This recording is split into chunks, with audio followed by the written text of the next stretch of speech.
Hi there, Zam here for NerdTube. These are my thoughts and spoilers of A Man on the Inside starring Ted Danson. This is a series currently on Netflix.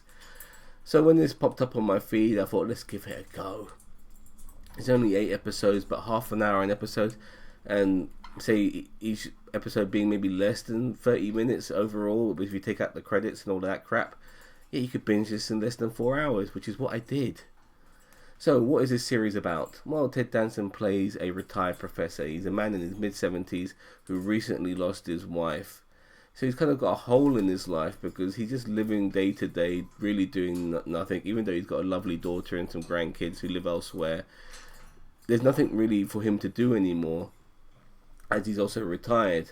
But he gets an opportunity to fulfill that, or sorry, not to fulfill, but to fill that hole in his life by being an investigator. A private detective needs a man on the inside, and that happens to be Ted Danson, because he's going to be in a retirement home where somebody has stolen some jewelry. Now, the person who's hired the detective to find this jewelry is her mother's jewelry who's been stolen, and she's also a resident of this retirement home.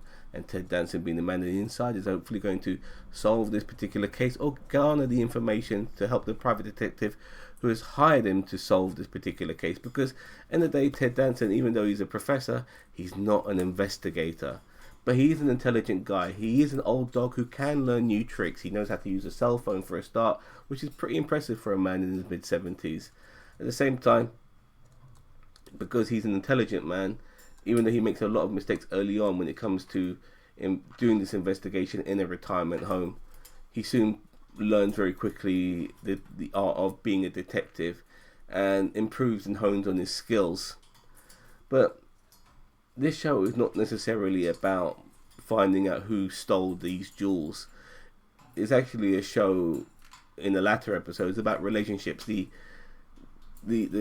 sleuth side of it, the undercovering the investigation, does kind of become more of a B plot element, and the A plots are more to do with the bonds and relationships Ted Danson's character has with all the residences of this retirement home. There's so many elderly people there.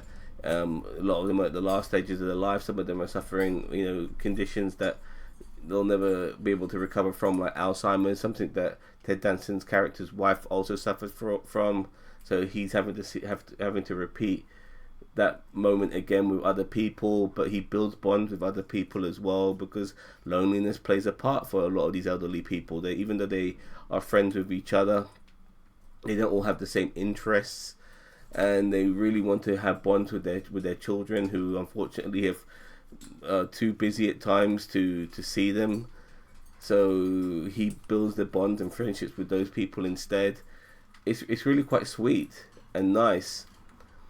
And even though we do get a resolution to the criminal activities that occurred, with Ted Danson uncovering who did the thievery, it doesn't become a paramount thing with this particular show, which in a way might not be everyone's cup of tea, with the direction changes in the show when it comes to what is the most important thing. Is it finding these jewels, or the friendships and bonds Ted Danson's character makes with all the people he gets to know? Because initially he's just asking questions, but he becomes friends with these people.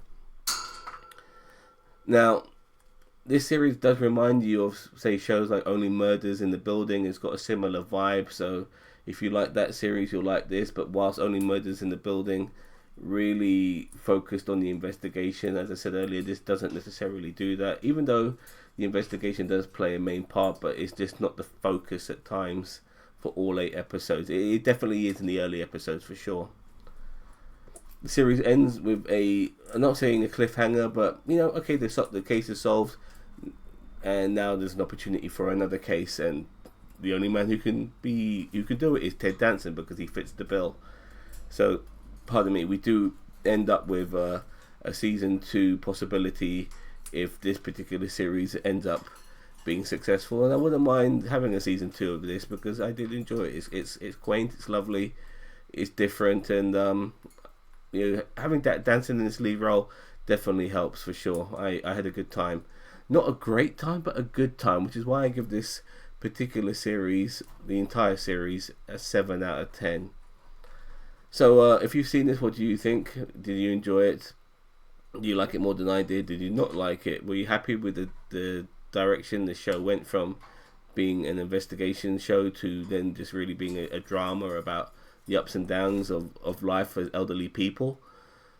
Are you okay with that? You know, it might not be everyone's cup of tea. I didn't mind it. I thought it was well handled to a degree, but at times I just wanted it to be more of that detective drama, which, you know, I think honestly would have been a slightly better direction, because Ted Danson's character is an elderly person and he is an old dog who does learn new tricks. So I guess that's one of the cool things about this, you know. So yeah, I would like maybe a little bit more of that if they do a season 2.